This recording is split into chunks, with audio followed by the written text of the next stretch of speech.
Good afternoon. Over the past week, the President and I have traveled across the country to mark the passage of the American Rescue Plan, to tell the American people about how 100 million checks are on their way, about how 100 million vaccines have now been administered. Big news, good news. And we plan to come down here to Georgia, to the place that made it possible, to share that information.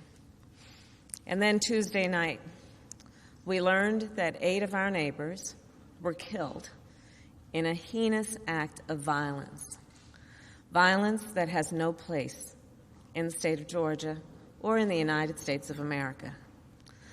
And we were reminded, yet again, that the crises we face are many, that the foes we face are many. As the President and I discussed with our AAPI community in a meeting earlier today, whatever the killer's motive, these facts are clear. 6 out of the 8 people killed on Tuesday night were of Asian descent. 7 were women. The shootings took place in businesses owned by Asian Americans. The shootings took place as violent hate crimes and discrimination against Asian Americans has risen dramatically over the last year and more.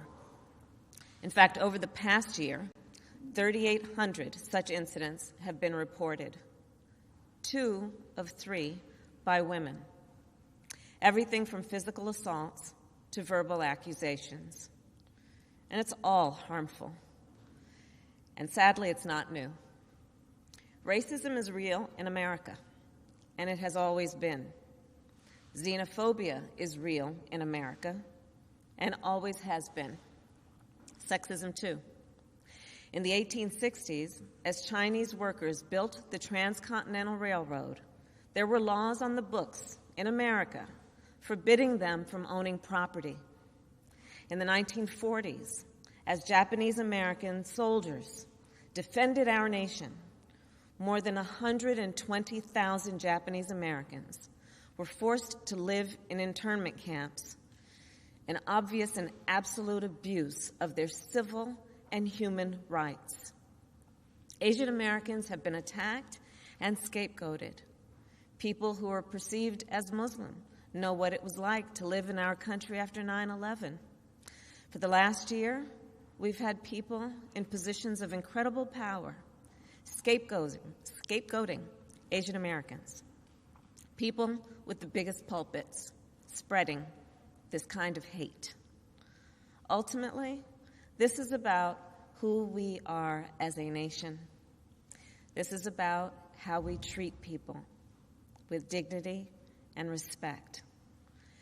Everyone has the right to go to work, to go to school, to walk down the street and be safe, and also the right to be recognized as an American, not as the other, not as them, but as us.